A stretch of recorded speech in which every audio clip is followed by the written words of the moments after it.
नमस्कार दोस्तों, मैं विजय तिवारी। स्वागत है आपका हमारे YouTube channel the book society में, जहां हम आज की क्लास में सब्जेक्ट कोड BHIE 144 के चैप्टर नंबर 2 की चर्चा करेंगे। इससे पहले चैप्टर नंबर 1 की वीडियो में हमने जो डिस्कस किया था वो ये डिस्कस किया था कि हिस्ट्री क्या है, इतिहास क्या है। आज की जो क्लास है इसमें हम यूनिट 2 शुरू कर रहे हैं। यूनिट 1 में एक ही चैप्टर था और यूनिट 2 में 4 चैप्टर थे।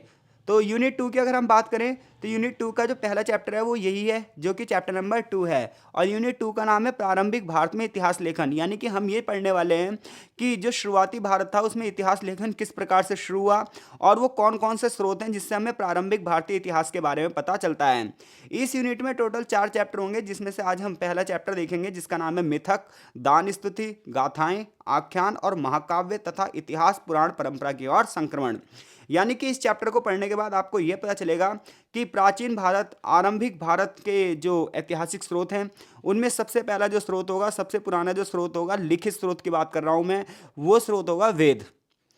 ठीक है भाई। वेदों के अध्ययन के बाद हम बढ़ेंगे पुराणों की ओर। और इस चैप्टर को पढ़ने के बाद आपको यही सब पता चलेगा कि दान स्तुति क्या होती हैं, ऋचाएँ क्या होती हैं, आख्यान क्या होते हैं और इन सब का भारतीय इतिहास में क्या योगदान है। बहुत सारे लोगों की गलतफहमी ये रहती है कि जो वेद है, पुराण है, ये सिर्फ और सिर्फ धार्मिक ग्रंथ हैं, लेकिन ऐसा नहीं है। ये उस समय की सामाजिक स्थिति का ही वर्णन करते हैं, राजनीतिक स्थिति का ही वर्णन करते हैं। पुराणों को पढ़ने के बाद आपको बहुत सारी वंशावलियों के बारे में भी पता चलता है। तो लेकिन मुद्दा ये उठता है, क्या इन पर पूरी तरीके से भरोसा किया जाए। इसलिए चैप्टर में जो सबसे पहली चीज जुड़ी हुई है वो है मिथक। तो मिथक का मतलब क्या होता है, समझ गए आप। तो मिथक का मतलब होता है कि एक ऐसी चीज जो संदेह में हो। वैसे तो मिथक को सिंपल सिंपल सा बोल देते हैं झूठ, लेकिन ऐसा नहीं है। मिथक का मतलब होता है जो चीज़ संदेह में है, यानी कि वो सही है या नहीं है। तो चलो चैप्टर की शुरुआत करते हैं। सबसे पहले चैप्टर में एक प्रस्तावना दी गई है। प्रस्तावना हमें यही बताती है कि प्रारंभिक भारत के इतिहास का अध्ययन हम कैसे करते हैं और इस चैप्टर में हम क्या पढ़ेंगे। तो देखो भाई, सबसे पहले बताया गया इतिहास पुराण परंपरा के बारे में।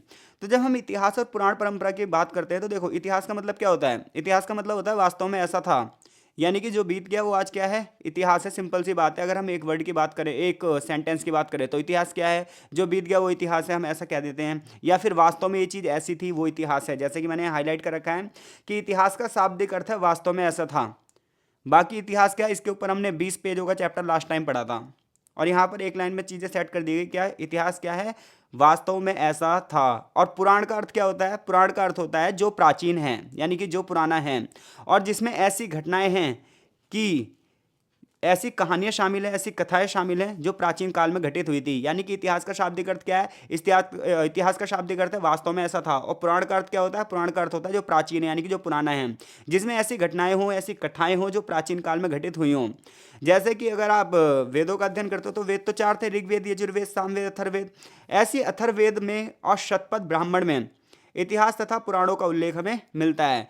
तो अगर आप अथर्ववेद का अध्ययन करते हैं, आप शतपथ ब्राह्मण का अध्ययन करते हैं, आप देखो यहाँ पर ब्राह्मण का मतलब ये मत समझना आप बिल्कुल भी कि कोई व्यक्ति होगा और वो ब्राह्मण होगा, नहीं। क्योंकि कुछ ग्रंथ जो है वो ब्राह्मणों द्वारा रचित किए गए हैं, जिनके बारे में मैं छोटी छोटी वीडियोस बनाऊंगा, तो उसमें आप समझना। तो शतपथ ब्राह्मण भी एक क्या है, ग्रंथ है। ठीक है, एक साहित्यिक ग्रंथ है जिससे हमें प्राचीन इतिहास के बारे में पता चलता है। तो जब आप अथर्ववेद का अध्ययन करते हो, शतपथ ब्राह्मण का अध्ययन करते हो, तो इसमें भी पुराणों का उल्लेख मिला है। टोटल जो पुराण की बात करें तो 18 पुराण कहे जाते हैं कि 18 पुराण हैं। ठीक है भाई। तो लेकिन जब आप प्राचीन ग्रंथों का अध्ययन करते हो तो ये बात ध्यान रखना, इसमें बहुत सारा ज्ञान है और ये ज्ञान के स्रोत के रूप में है। लेकिन ये केवल केवल धार्मिक नहीं है। कुछ लोग सोचते हैं सिर्फ धार्मिक है। इनमें सामाजिक और राजनीतिक उपलब्धियां भी उस समय की पता चलती हैं, जिसकी चर्चा हम आगे करेंगे।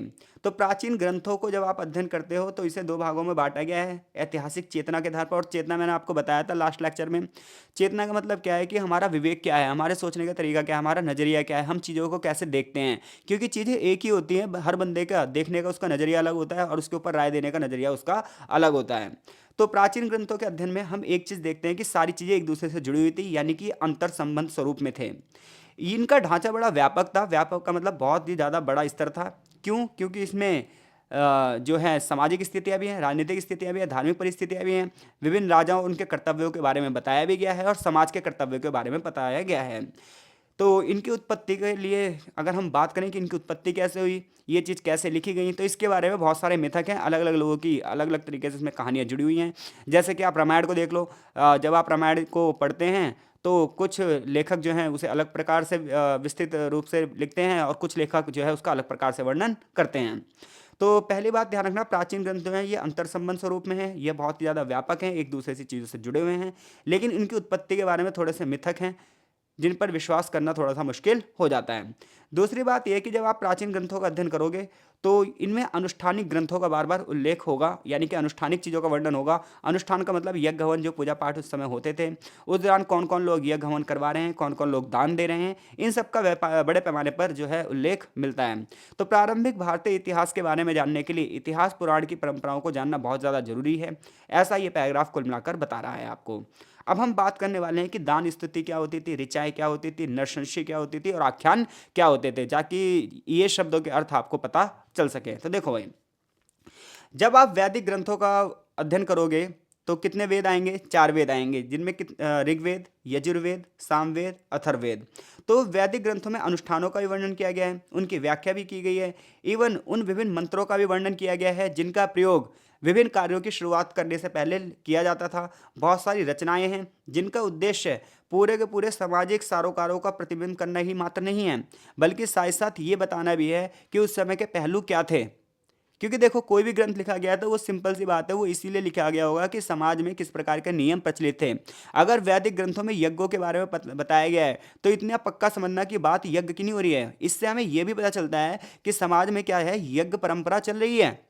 अगर उसमें मनु के बारे में लिखा है या फिर किसी राजा के बारे में लिखा है तो हमें यह पता चलना चाहिए कि उस समय राजतंत्रीय प्रणाली थी। अगर राजा के कोई कर्तव्य लिखे हैं तो इससे हमें यह पता चलता है कि उस समय यह मानना चाहिए कि राजा के इन कर्तव्यों के लिए आशा की जाती थी, इसलिए उसे राजा बनाया जाता था। तो जब आप देखते हो कि इतिहास का एक दूसरे से किस प्रकार से जुड़ाव है, किस प्रकार से अंतर संबंध है, तो हम सबसे पहले शुरुआत किससे करते हैं पढ़ने की? वेदों से। और वेद कितने हैं? 4 हैं, ऋग्वेद, यजुर्वेद, सामवेद, अथर्ववेद।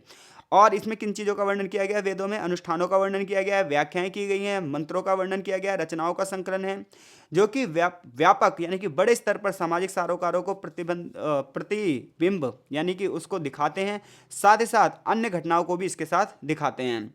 इनमें से सबसे जो पुराना वेद है वो ऋग्वेद है, ठीक है भाई, जिसकी रचना काल 1500 से 1000 सीई के बीच में मानी जाती है। वैसे 1500 सीई मानी जाती है, बट यहाँ पर इसने लिख रखा है तो मैं बात बता दे रहा हूँ। टोटल ऋग्वेद जो है वो 10 मंडलों में विभाजित है, यानी कि 10 किताबों में विभाजित है। कुछ पुरानी है इसमें और कुछ नहीं है, कुछ चीज़ें बाद में जोड़ी गई हैं, कुछ चीज़ें इसमें पहले जोड़ी गई हैं।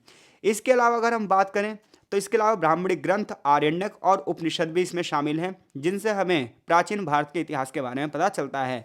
तो आरण्यक वो ग्रंथ थे जो जंगलों में जाकर लिखे गए, क्योंकि पहले एक प्राचीन परंपरा थी वानप्रस्थ। उसमें क्या होता था, एक व्यक्ति अन्य लोगों को ज्ञान देता था, तो वो जो इतना भी ज्ञान वहाँ पर लिखा गया तो उसे आरण्यक ग्रंथों में रख दिया गया। उपनिषद का मतलब क्या होता है? पास में बैठकर सुनना।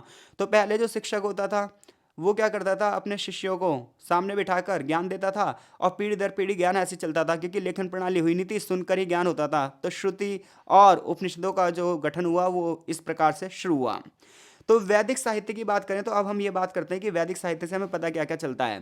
तो वैदिक साहित्य से एक तो हमें वंश आधारित समाज पता चलता है कि पहले ना समाज वंश आधारित था, यानी कि पिता के बाद उसका बेटा, फिर उसका बेटा, फिर उसका बेटा, इस प्रकार से वो सोसाइटी में अपनी भूमिका अदा करता था। यानी कि पिता जो काम करेगा वो उसका बेटा, फिर उसका बेटा, फिर उसका बेटा। बिल्कुल राजतंत्र प्रणाली में भी यही होगा और हर चीज़ें का ये भी यही होगा। तो ऋग्वेद के समय में ये सारी चीज़ें चलती थी, आर्य संस्कृति चलती थी, लोग पशुचारक थे। बताता है ऋग्वेदिक समाज में जो प्रकृति थी लोगों की वो कैसी थी? पशुचारक थी, वो पशुओं को पालते थे और उन्हें चराते थे। कृषि चरवाहा किस्म का था, यानी कि कृषि जो होती थी वो एक स्थान पर स्थायी नहीं थी, एक स्थान से दूसरे स्थान पर लोग खाना बदोश की तरह घूमते फिरते थे, चारागाहों की तलाश में एक स्थान से दूसरे स्थान पर जाते रहते थे। सिंधु नदी और सरस्वती नदी के बीच का जो क्षेत्र है, ये क्षेत्र उस समय आर्यों का था और यहीं पर माना जाता है वेदों की रचना हुई थी। लेकिन आगे चलकर जो ये आर्य हैं, ये लोग भारत के अन्य क्षेत्रों में पूर्व की ओर फैलने लगे और धीरे धीरे करके गंगा यमुना की जो मैदान हैं उन पर इन लोगों ने बस्तियां बसानी शुरू करी। और उसके बाद धीरे धीरे समाज विकसित होता गया और कृषि आगे बढ़ती गई और पशुपालन पीछे छूटता गया। ये सब हमें वेदों, पुराणों और इन सब का अध्ययन करने के बाद पता चलता है। आफ्टर दैट क्या हुआ, धीरे धीरे जब कृषि का विकास हुआ, अत्यधिक उत्पादन होने लगा, पशुचारण पीछे छूटने लगा, तो अब ना समाज जो है वो कबीलाई समाज हो गया, क्योंकि अब वो एक ही जगह रहने लगा। तो एक जगह रहने लगा तो असुरक्षा की भावना आई। अब जब असुरक्षा की भावना आई तो कबीले के लोगों ने एकजुट होकर रहना शुरू कर दिया और अपना एक मुखिया चुन लिया। अब जो ये मुखिया था, ये टाइम पीरियड के बाद धीरे धीरे करके एक बड़ा शक्तिशाली राजा बन गया। मुखिया का शुरू में सिर्फ इतना काम था कि वो लोगों की सुरक्षा करेगा, बदले में जो लोग हैं उसे अपनी तरफ से कुछ भेंट देंगे। लेकिन धीरे धीरे करके क्या हो जाएगा, वही मुखिया राजा बन जाएगा और अब वो लोगों पर कर लगाएगा। लेकिन मुद्दा ये उठता है कि राजा को मान्यता कौन देगा, उस मुखिया को मान्यता कौन देगा कि हाँ भैया ये मुखिया हम पर शासक करने के लिए ही बना है। तो वो देंगे ब्राह्मण। यानी कि ब्राह्मणों का काम क्या था कि वो राजा को भगवान का प्रजापति बना दें, ठीक है भाई, उसे एक देवीय प्रतिष्ठान बना दें, बड़े पैमाने पर यज्ञ करें और फिर उसको एक तरीके से ये प्रदर्शित करें कि ये हमारे ऊपर शासन करने ही आया है, और उसे फिर आशीर्वाद दिया जाता था। तो यानी कि राजा को राजा बनाने के पीछे एक बहुत बड़ा रोल किसका होगा, ब्राह्मणों का। बदले में ब्राह्मणों को क्या दिया जाएगा, राजा को द्वारा भेंट दी जाएगी, भूमि दान दिए जाएंगे। तो ये सब चीज़ें एक दूसरे से जुड़ी हुई हैं। यज्ञ को करने वाला और यज्ञ को कराने वाला दोनों के बीच एक घनिष्ठ संबंध होंगे। जैसे कि यहाँ पर लिखा हुआ है कि यजमान जो कि यज्ञ का आयोजक होगा और यज्ञ का अनुष्ठान कराने वाला होगा पुरोहित। यानी कि जो यज्ञ करवाता है, जो व्यक्ति यज्ञ करवाएगा वो कौन है, यजमान होगा, और जो पुजारी यज्ञ करने आएगा वो कौन होगा, पुरोहित होगा। ऐसे में इन दोनों के बीच में संबंध बहुत तगड़े होंगे। राजा की जो प्रतिष्ठा है, राजा की तो लीगलिटी यानी कि वैधता है, सत्ता और जो पावर है, वो सारी की सारी कौन देगा, ब्राह्मण। राजा को ब्राह्मण किसको देगा, राजा को देगा। बदले में राजा ब्राह्मण को क्या देगा, उपहार देगा, यज्ञ का भुगतान देगा।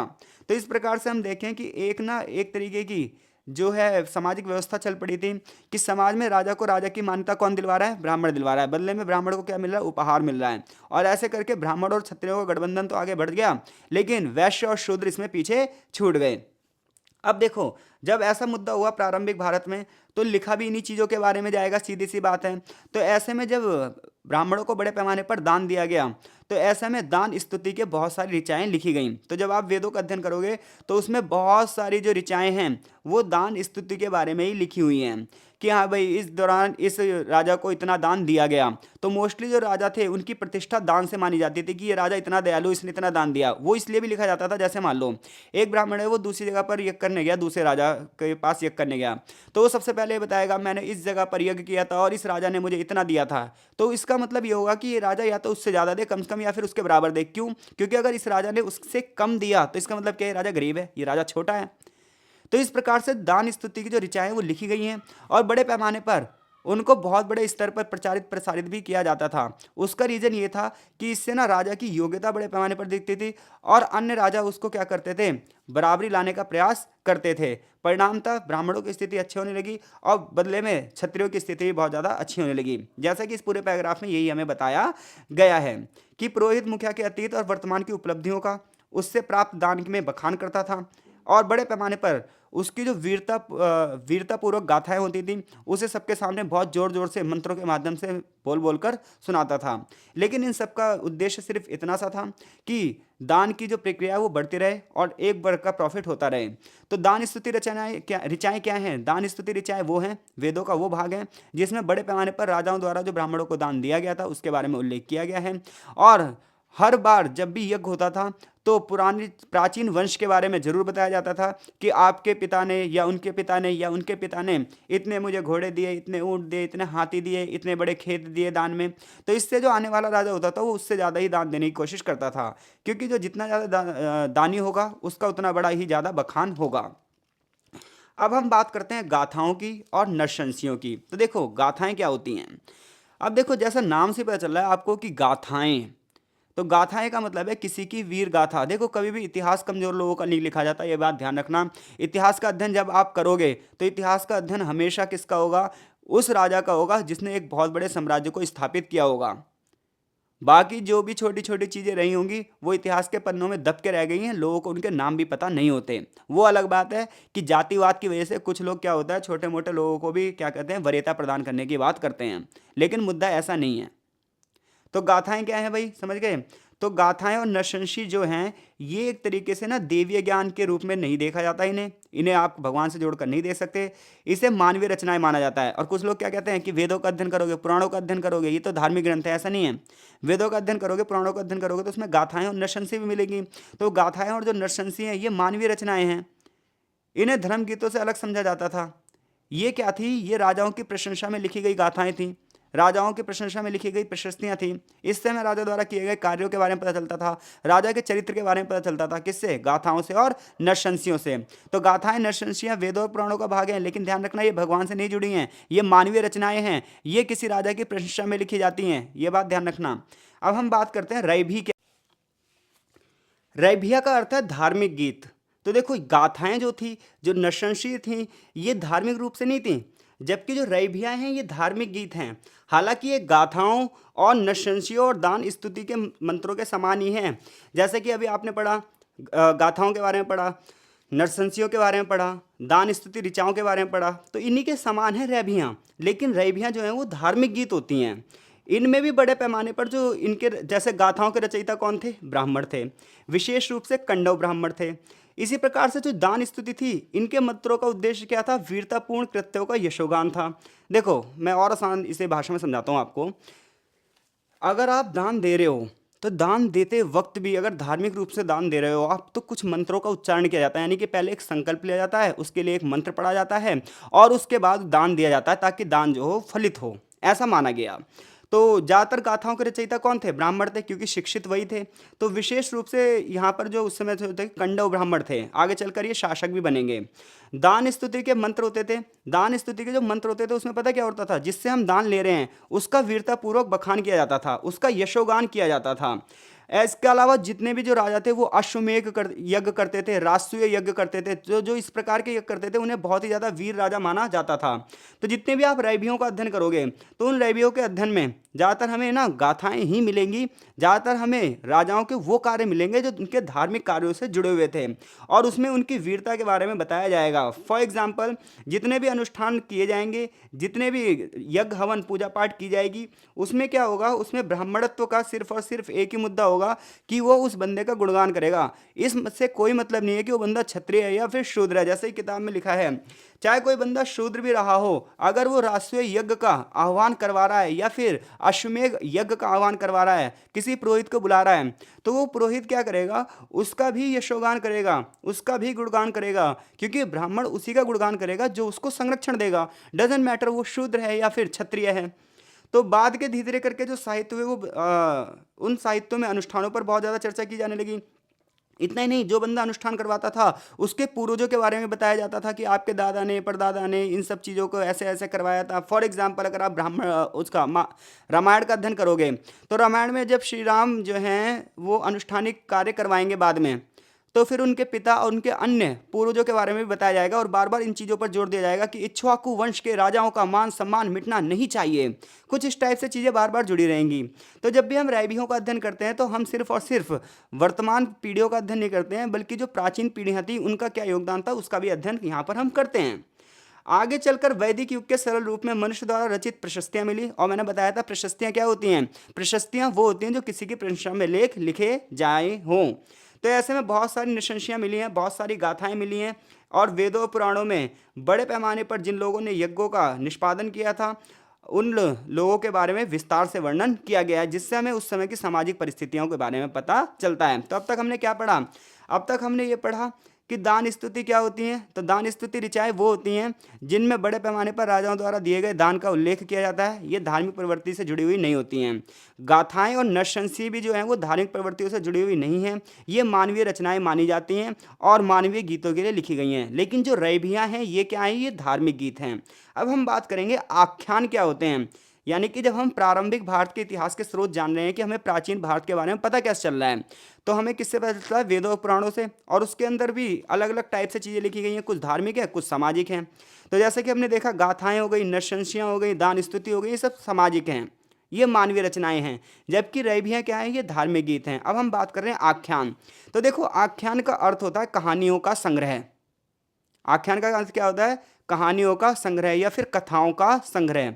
तो कह रहा है आख्यान राजाओं और वीरों के अभिनंदन में रचे गए थे, उन राजाओं की कहानियों के बारे में रचे गए थे। जैसे आप महाभारत को पढ़ोगे तो महाभारत दो भागों में है, एक आख्यान और एक उपदेशात्मक। आख्यान में तो आपको लड़ाई झगड़े और इन सब की कहानियाँ मिलेंगी, और उपदेशात्मक में आपको भगवत गीता का पाठ मिलेगा। तो आख्यान राजाओं और वीरों के अभिनंदन में रचे गए हैं। ये यज्ञ अनुष्ठान के दौरान उच्चारित किए जाने वाले कथाओं में बखान है कि इस राजा ने इस राजा को हराया और इसीलिए आज ये यज्ञ करवा रहा है। यानी कि किस उपलक्ष्य में आयोजन हो रहा है। जैसे हम कहते हैं ना, जैसे कोई बंदा हमारे यहाँ आता है कि भैया कल हमारे यहाँ दावत है, आ जाना, तो हम क्या कहते हैं, भाई किस खुशी में। तो हमें ये पता चलता है ना, ये बंदा इसलिए ये कार्य करवा रहा है। तो ऐसे प्राचीन काल में जो राजा थे, जब वो किसी यज्ञ हवन का वो करवाते थे, कार्यक्रम करवाते थे, आयोजित करवाते थे, तो पुजारी द्वारा ये बताया जाता था, पुरोहित द्वारा ये बताया जाता था ये क्यों करवाया जा रहा है। तो वो कहानियां बताई जाती थी, वीरतापूर्वक कहानियां बताई जाती थी। तो ये कहानियां क्या है, ये आख्यान कहलाती हैं। समझ रहे हो बात को। ये संभवतः ऋग्वैदिक काल से अस्तित्व में थी, नृशंसों की तरह ही थी, लेकिन ये थोड़ा सा अलग है। नृशंसियाँ तो जो थी वो ये सिर्फ थी प्रशंसाओं में लिखे गए लेख, लेकिन आख्यान में पूरी की पूरी कहानी बताई जाती थी, जिससे हमें वंशों के बारे में भी पता चलता है और किससे टकराव था, किससे संघर्ष था, ये भी हमें पता चलता है। ज़्यादातर जो अश्वमेघ यज्ञ थे, राजसूय यज्ञ थे, इसमें ऐसे ही चीज़ों का बड़े पैमाने पर वर्णन किया जाता था। क्योंकि अश्वमेघ यज्ञ में क्या होता था, एक घोड़े को छोड़ दिया और वो जितनी भी सीमाओं को पार करेगा, अगर उन राजाओं ने उस घोड़े को नहीं पकड़ा तो इसका मतलब ये है कि उसने राजा के साथ संबंध स्वीकार कर लिए हैं। लेकिन अगर कोई राजा घोड़े को पकड़ लेता है तो उससे युद्ध होता था। तो जब अश्वमेघ यज्ञ होगा, राजसूय यज्ञ होगा, तो ऐसे में उन सभी राजाओं के बारे में भी तो पता चलेगा जो उस समय शासन कर रहे थे। तो ऐसे में आख्यान से हमें बड़े पैमाने पर वंशावलियों के बारे में पता चलता है। फॉर एग्जाम्पल, आख्यान का एक उदाहरण है देवासुरम, यानी कि एक किताब है देवासुरम।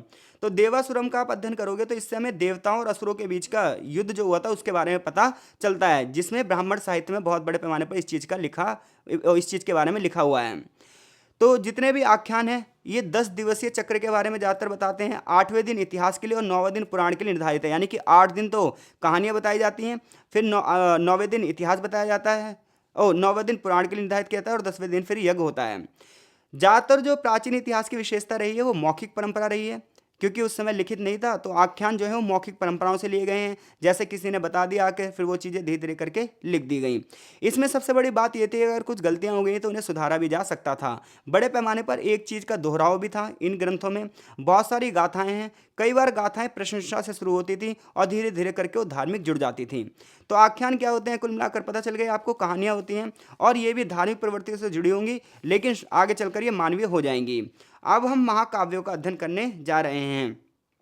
तो अगर आपसे पूछे वो दान, स्तुति, ऋचाएं, नृशंसी, आख्यान ऐतिहासिक चेतना को किस प्रकार से प्रकट करते हैं, तो आप बताओगे कि ये सिर्फ धार्मिक ग्रंथ नहीं है, बल्कि इनसे हमें उस समय की सामाजिक व्यवस्था के बारे में पता चलता है, समाज किन नियमों को फॉलो करता था ये पता चलता है, किस वर्ग की स्थिति उच्च थी ये पता चलता है, किस वर्ग की स्थिति निम्न थी हमें ये पता चलता है। ठीक है भाई, मेरी कोशिश है कि ज़्यादातर ज़्यादा चीज़ों को आपको समझाया जाए। किताब की लैंग्वेज थोड़ी टफ है, फिर भी मैं जो हाईलाइट कर रखा है मैंने चीज़ों को, मैं ज़्यादा से ज़्यादा चीज़ें समझा रहा हूँ। तो कोशिश करना कि आप 1 से 2 बार जब पढ़ोगे चीज़ों को तभी ये चीज़ें समझ में आएंगी, इतनी आसानी से आने वाली नहीं है भाई। ठीक है, अब हम बात कर रहे हैं महाकाव्यों की। तो देखो, भारत में 2 महाकाव्य हैं, एक रामायण और एक महाभारत। अब लोग रामायण और महाभारत को भी धार्मिक ग्रंथ समझते हैं, इसलिए चैप्टर के नाम में सबसे पहले शुरुआत में ही मिथक की बात की गई है। तो जब भी हमें ना पहले चीज़ों को पढ़ना चाहिए और उसे पढ़ने के बाद अपना भी एक ना दिमाग लगाना चाहिए कि ये चीज़ हमें क्या क्या बता रही है। तो लेकिन हम क्या करते हैं, हम एक चीज़ सुनते हैं और फिर उस चीज़ को फॉलो करने लगते हैं। तो अज्ञानता जो है ना, ये समाज में समस्याओं की जड़ है। तो जब आप महाकाव्यों का अध्ययन करोगे तो भारत के कितने महाकाव्य हैं, 2 महाकाव्य हैं। और इन दोनों महाकाव्यों की बात करें तो ये मौखिक रचनाएं हैं, यानी कि जिस समय ये घटनाएं घटित हुई उस समय इनके बारे में नहीं लिखा गया, इनके बारे में उन घटनाओं के बाद लिखा गया। तो महाकाव्य प्रारंभिक रूप से कैसी रचनाएं थी, मौखिक रचनाएं थी, जिन्हें बाद में कथाओं के माध्यम से क्या करा गया, लिखा गया। इसलिए इसमें कुछ ना भ्रम पैदा हो चुके हैं, क्योंकि जिस समय चीज़ें हुई अगर उसी समय लिखी जाती तो मे भी शायद ना और भी ज़्यादा एक्चुअल रूप से हमें चीज़ों के बारे में पता चल पाता। लेकिन चूंकि ये सब चीज़ें बाद में लिखी गई हैं, इसलिए इसमें थोड़े से ऐसे वृत्तांत हैं जो कई बार भ्रमित करने वाले होते हैं। भारत में 2 महाकाव्य, एक महाभारत और एक रामायण। दोनों में ही बहुत सारे छेपक शामिल है। छेपक का मतलब यह है कि एक लेखक ने कुछ लिखा और उसके बाद कुछ लोगों ने और भी चीज़ें बाद में जोड़ दी, एक ही लेखक की कृति नहीं है ये।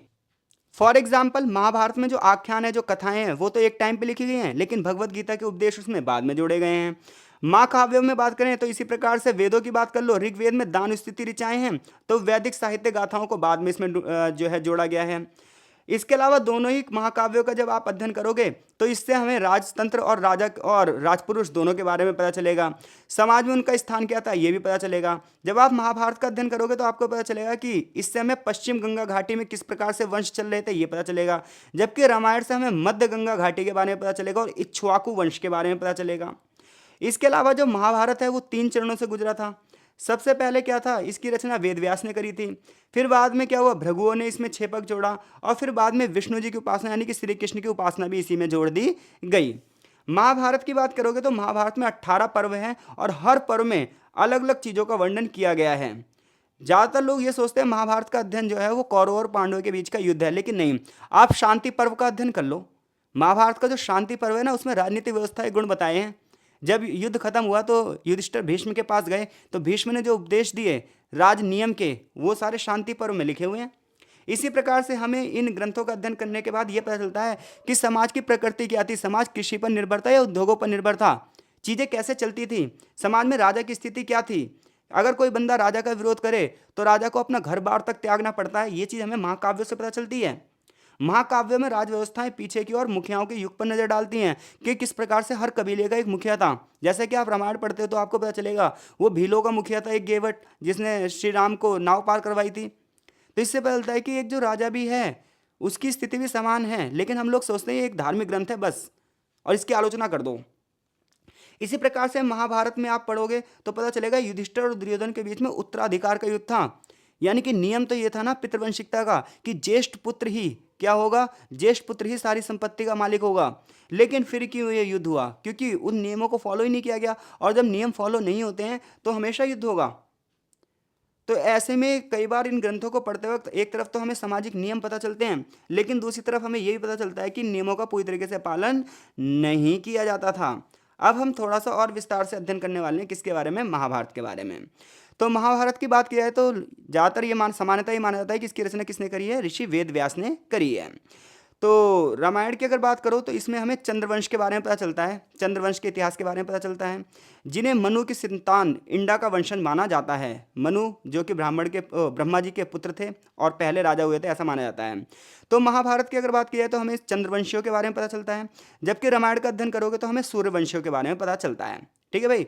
तो महाभारत से हमें किसके इतिहास के बारे में पता चलता है, चंद्रवंशियों के इतिहास के बारे में पता चलता है, और रामायण से हमें सूर्यवंशियों के इतिहास के बारे में पता चलता है। महाभारत की बात करें तो ये लोग कुरु के वंशज थे, यहाँ पर पुरु लिखा हुआ है भाई, ठीक है, तो मिसप्रिंट हो गया होगा, कोई दिक्कत नहीं है। पुरु ययाति के 5 पुत्रों में से छोटे थे और ज्येष्ठाधिकार का सिद्धांत चलता था, यानी कि जो लड़का सबसे बड़ा होगा उसे ही राजा बनाया जाएगा। लेकिन आगे चलकर क्या हुआ, पहले इसका मुद्दा क्या हो गया, अलग हो गया। सबसे पहला राजा बनना चाहिए था यदु को, लेकिन आगे चलकर राजा बन गया पुरु। तो इससे ये पता चलता है कि ज्येष्ठ अधिकार के नियमों को पूरी तरीके से फॉलो नहीं किया जाता था। इसी तरीके से आज आगे भी हुआ। अर्जुन और सुभद्रा के पुत्र अभिमन्यु का जो पुत्र था उसे उत्तराधिकारी बनना था, लेकिन हुआ नहीं। तो ये सब चीज़ें ना, ये नहीं है कि आप कहानी पढ़ रहे हो, इन सब चीज़ों को पढ़ते वक्त हमें ये पता चलना चाहिए कि कहाँ पर रूल फॉलो होते थे, कहाँ पर रूल फॉलो नहीं होते थे। जैसे कि राजा तो धृतराष्ट्र को बनना था, लेकिन राजा पांडु को बनाया गया। क्यों? क्योंकि धृतराष्ट्र जन्म से अंधे थे, जबकि धृतराष्ट्र और पांडु दोनों को ही राजा नहीं बनना चाहिए था। क्यों? क्योंकि दोनों ही लीगल संतानें नहीं थीं। तो महाभारत में ऐसे कई हिस्से हैं जो वंश आधारित व्यवस्था का संकेत करते हैं। पांडवों को ध्रुत कीड़ा में भाग लेने की चुनौती दी गई। अब ऐसे में यह भी पता चलता है कि नातेदारी जो व्यवस्था थी उसमें क्या था, बड़े पैमाने पर जुआ भी खेला जाता था, और जुए में हारने का मतलब है हार जाना। और आप इससे यह भी पता चलता है कि जो लोग कहते थे वो उसका पालन भी करते थे। इसके अलावा महाकाव्य में जब आप देखोगे तो आख्यान में बहुत सारी कहानियां हैं, लेकिन उपदेशात्मक भाग भी है, राजा और प्रजा के कार्यों का विभाजन भी है, लोगों को कैसे नियमों को फॉलो करना चाहिए ये भी है, किस प्रकार से अपने सम्मान की रक्षा करनी चाहिए ये भी है। तो इस प्रकार से महाभारत को देखोगे तो ये सिर्फ वीरता की गाथा नहीं है, ये सिर्फ लड़ाई झगड़े का एक संग्राम नहीं है। महाभारत से उस समय के हमें सामाजिक नियम पता चलते हैं, पितृवंशिकता के नियम पता चलते हैं, विवाह के नियम पता चलते हैं, और किस प्रकार से इन नियमों को तोड़ा जाता था ये भी पता चलता है। गुरु और छात्र के बीच में जो संबंध है उसके बारे में भी पता चलता है।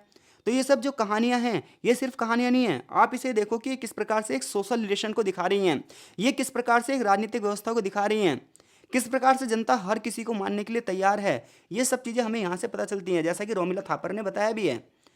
आगे हम रामायण की बात करें तो महाभारत का रामायण भी एक मौखिक परंपरा का हिस्सा रही है। इसका भी लिखित स्वरूप जो है बाद में दिया गया। रामायण का ये माना जाता है, रामायण को लिखा किसने है, रामायण को लिखा है वाल्मीकि जी ने। तो रामायण की अगर बात करें तो इसमें एक कहानी किसकी है, इसमें कहानी आप सभी को पता है, यहाँ से यहाँ तक पूरी की पूरी एक कहानी लिखी गई है कि महाभारत की तरह रामायण में भी कई छेपक बाद में जोड़े गए हैं, कई घटनाएं बाद में जोड़ी गई हैं। इसमें हमें ये बताया जाता है कि राजा दशरथ के 4 पुत्र हैं, राम जी, लक्ष्मण जी, भरत जी, शत्रुघ्न जी। ठीक है, जिसमें से राम और उनके जो अनुज लक्ष्मण हैं, ये राक्षसों से वनों को मुक्त कराते हैं। अब देखो, जब आप पढ़ते हो कि राक्षसों से वनों को मुक्त कराते हैं, तो आपको ये सोचना चाहिए कि वन किसका गढ़ है। वनों में कौन रह रहा है? वनों में दो टाइप के लोग रह रहे हैं, एक तो ऋषि मुनि है जो यज्ञ करते हैं, और दूसरे राक्षस हैं। और ऋषि मुनियों और राक्षसों के बीच में संघर्ष चलता है। इस संघर्ष को शांत करने के लिए कौन जा रहे हैं? राम और लक्ष्मण जी जा रहे हैं। तो इससे पता चलता है कि ऋषि जो मुनि थे, उनकी सुरक्षा का जो जिम्मा था वो किसका था? क्षत्रियों का था। लेकिन वन किसके गढ़ थे, यानी कि वनों का जो क्षेत्र था वो किसके अधीन था? या तो असुरों के अधीन था, या फिर कुछ क्षेत्रों पर ऋषि मुनियों ने अपनी क्या कर रखी थी? कुटियाएं बना रखी थी। तो इस घटना से हमें ये पता चलता है। आगे चलकर हमें ये पता चलता है कि विवाह के नियम क्या थे। विवाह में स्वयंवर प्रथा थी। जैसे कि जनक पुत्री सीता का स्वयंवर होता है कि जो धनुष को तोड़ेगा वो ही उनसे विवाह करेगा। राम जी शिव धनुष को प्रत्यंचा चढ़ाते हैं और वो टूट जाता है, तो क्या होता है? राम जी की उनसे शादी हो जाती है। आफ्टर दैट उनका वनवास होता है, हरण होता है, और फिर श्री राम और रावण का युद्ध होता है। ठीक है भाई। अब इसी चीज़ को अलग अलग जगह अलग अलग तरीके से दिखाया जाता है। युद्ध के बाद उनका अयोध्या में वापसी होगी और फिर उन्हें राजमुकुट पहनाया जाएगा। लेकिन उसके बाद सीता जी पर लांछन लगाया जाएगा, जिसकी वजह से राम जी को सीता जी का त्याग करना पड़ेगा। फिर सीता जी जो है वो वाल्मीकि जी के आश्रम में जाकर रहेंगी, और उसके बाद उनको लवकुश नाम के 2 पुत्र रत्न मिलेंगे। और वो जो दोनों पुत्र हैं वो गायन के माध्यम से, यानी कि गीतों के माध्यम से अपने पिता को अपने बारे में बताएंगे। और उसके बाद सीता जी की वापसी होगी, लेकिन उनसे अग्नि परीक्षा मांगी जाएगी। तो सीता जी कहेंगी कि अब मैं अपनी अग्नि परीक्षा नहीं दूंगी, और वो धरती की गोद में समा जाएंगी। और यहीं से इस महाकाव्य का अंत हो जाएगा। ठीक है भाई। लेकिन मुद्दा ये नहीं है। मुद्दा ये है, यहाँ पर हमें जो बताया जाएगा वो ये बताया जाएगा, यहाँ से यहाँ तक यही लिखा है भाई, आप एक एक लाइन पढ़ लेना, मैंने आपको एक एक लाइन यही समझाई है ये। और मुद्दा ये बनेगा यहाँ से कि जब आप जैन साहित्यों के अध्ययन करोगे तो उसमें रामायण की कहानी को अलग तरीके से दिखाया गया है। एक जैन साहित्य है अ, जिसका नाम है पौमचरियम। पौमचरियम जो लिखी गई है ये विमल सूरी के द्वारा लिखी गई है। यानी कि रामायण की अगर हम बात करें तो इसका एक जैन संस्करण है, यानी कि जैन धर्म के जो लोग थे उन्होंने इसकी चर्चा की है। और जो जैन संस्करण है इसकी रचना किसने करी है? विमल सूरी ने करी है। और ग्रंथ का नाम क्या है? पौमचरियम। तो जब आप पौमचरियम के बारे में अध्ययन करोगे तो इसकी भाषा प्राकृत है और समान युग की शुरुआत के बारे में बताया गया है। रोमिला थापर ने जो इसका अध्ययन करा है, इसके ऊपर जो अपने विचार दिए वो ये बताते हैं कि जो ये ग्रंथ है पौमचरियम, इसमें सामाजिक मान्यताओं की बात की गई है। पौरचरियम गाथा में जो है वो रामायण का पुनर्लेखन किया गया है। इसमें इन्होंने राक्षसों को बुरा नहीं बताया है, जबकि वाल्मीकि की जो रामायण पढ़ोगे आप उसमें राक्षसों को बुरा बताया गया है। जबकि पौमचरियम में राक्षसों को बुरा बताया ही नहीं गया है, उनके गाथाओं के बारे में बताया गया, उनकी प्रशंसा की गई है। इन्होंने जैन वालों ने ये लिखा है कि जो राक्षस थे, जो वानर थे, ये सभी के सभी जैन अनुयायी थे, यानी कि जैन धर्म को फॉलो करने वाले थे। जैसे कि विद्याधर के 2 समूह राक्षसों और वानरों की वंशावली के बारे में बताते हैं। 4 वंशों के समूह हैं, जिनमें से विद्याधर सबसे महत्वपूर्ण, जो विद्या को धारण करते हैं। इसके अलावा वेगमहान नाम का एक व्यक्ति है जो विद्याधरों में सबसे सर्वश्रेष्ठ है, वो लंका की ओर चला जाता है और राक्षस वंश की स्थापना करता है। और जो वानर वंश है वो किष्किंधा में राज्य की स्थापना करते हैं। हम सभी को पता है किष्किंधा में कौन था? बाली था और सुग्रीव थे। तो देखो, जब आप जैन साहित्य पौमचरियम की चर्चा करोगे तो इसमें पहली बात तो राक्षसों को बुरा नहीं माना गया है। दूसरी बात, इसमें 4 वंशों का उल्लेख किया गया है, जिनमें से विद्याधर सबसे महत्वपूर्ण है। लंका जाएंगे और लंका जाकर विद्याधर ही राक्षस कुल की स्थापना करेंगे। जबकि जो वानर है वो कहाँ पर जाएंगे? वो किष्किंधा में रहेंगे। वाल्मीकि की रामायण से और अगर हम इसकी बात करें तो बहुत ज़बरदस्त भिन्नता ये है कि इसमें वानर को वानर नहीं दिखाया गया है, बल्कि सिर्फ वानर को एक प्रतीक के रूप में दिखाया गया है। जहाँ तक गाथाओं की बात करें तो 2 वंशों के बारे में बताया गया, एक हरिवंश जिनसे जनक पुत्री सीता के बारे में पता चलता है, और दूसरा है आदित्य वंश जिसे इक्ष्वाकु वंश कहते हैं, जो कि राम से संबंधित है। यानी कि 2 वंशों के बारे में पता चलता है, एक इक्ष्वाकु वंश के बारे में पता चलता है और एक हरिवंश के बारे में पता चलता है। तो इक्ष्वाकु वंश के जो राजा थे श्री राम, उन्होंने क्या करा था? इस राजकुमारी से विवाह किया था।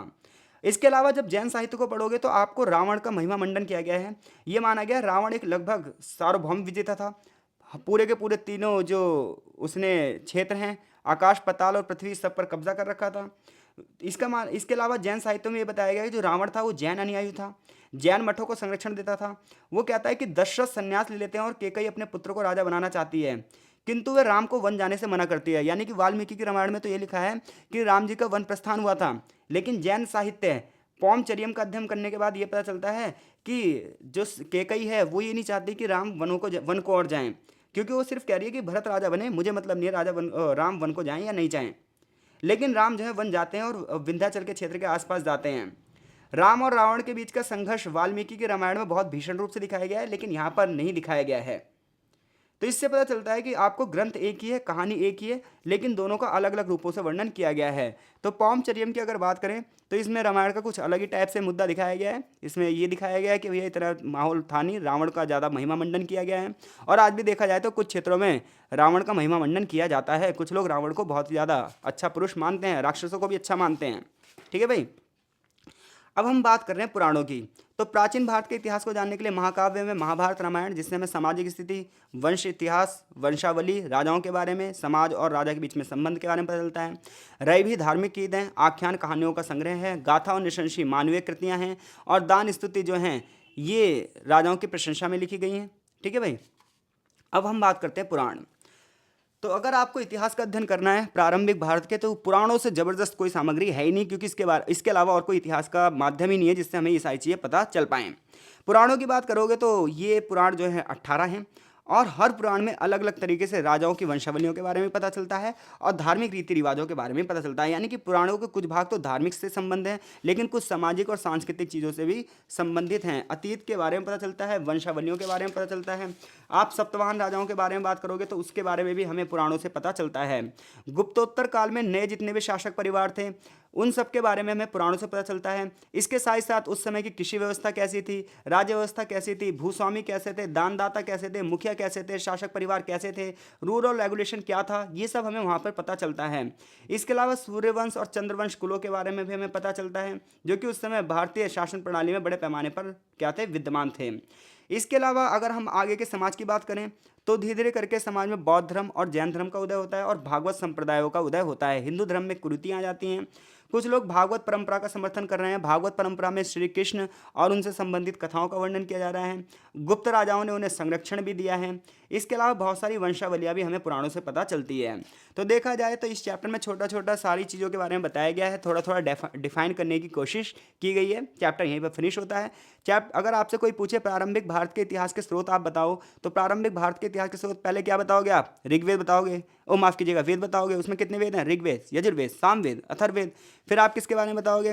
फिर आप बताओगे कि ये केवल धार्मिक नहीं है बल्कि इनसे हमें सामाजिक चीज़ें भी पता चलती है, जैसे दान स्तुति रचनाएं, निशंसा आख्यान, दान स्तुति रचनाओं के बारे में। फिर आप बताओगे कि ये किस प्रकार से ब्राह्मणों और क्षत्रियों के बीच में संबंधों को दर्शाती है। गाथाओं और नशंसी के बारे में बताओगे। रही भी धार्मिक कृतियाँ थीं। फिर आख्यान के बारे में बताओगे, महाकाव्यों के बारे में बताओगे। इनसे हमें सामाजिक नियम पता चलते हैं। चैप्टर यहीं पर फिनिश होता है। आगे चैप्टर का सारांश है। फिर कुछ शब्दावलियाँ दी गई हैं, जैसा कि मैंने आपको बता ही दिया है। ब्राह्मण के वेद के बारे में आपको पता ही है। ब्राह्मण क्या थे? ये गद्य ग्रंथों का साहित्य, जैसे कि मैंने बताया था, ये ग्रंथ हैं। आरण्यक और उपनिषद क्या हैं? तो जो वनों में लिखा गया ग्रंथ है वो आरण्यक कहलाता है। और उपनिषद का मतलब मैंने आपको बताया था कि पास में बैठकर सुनना, उससे जो रचनाएं हुई हैं वो उपनिषद हैं। प्रशस्ति किसी की प्रशंसा में लिखा गया पत्र है या फिर गाथाएं हैं। और वंशानुक्रम का मतलब होता है एक ही वंश के कितने राजा रहे, उसके बाद वो राजा, उसके बाद वो राजा। फिर ये जैसे मौर्य वंश, गुप्त वंश हम पढ़ते हैं ना हिस्ट्री में, ऐसी प्राचीन काल में इक्ष्वाकु वंश के बारे में हमने पढ़ा। ठीक है, इक्ष्वाकु वंश कौन थे? श्री राम थे। चंद्रवंशियों के बारे में पढ़ा, सूर्यवंशियों के बारे में पढ़ा। क्लियर है? तो आई होप से इस चैप्टर से कुछ भी आएगा, आप इस चैप्टर से चीज़ों को कर देंगे, हर एक क्वेश्चन का जवाब दे देंगे, टिप्पणी में आए चाहे विस्तृत क्वेश्चन आए। मिलते हैं आपसे थर्ड चैप्टर में, जो कि बौद्ध और जैन परंपराएं हैं। वीडियो को लाइक जरूर करो और कमेंट बॉक्स में कमेंट जरूर करो। मिलते हैं आपसे नेक्स्ट चैप्टर में, तब तक के लिए आपका बहुत बहुत धन्यवाद।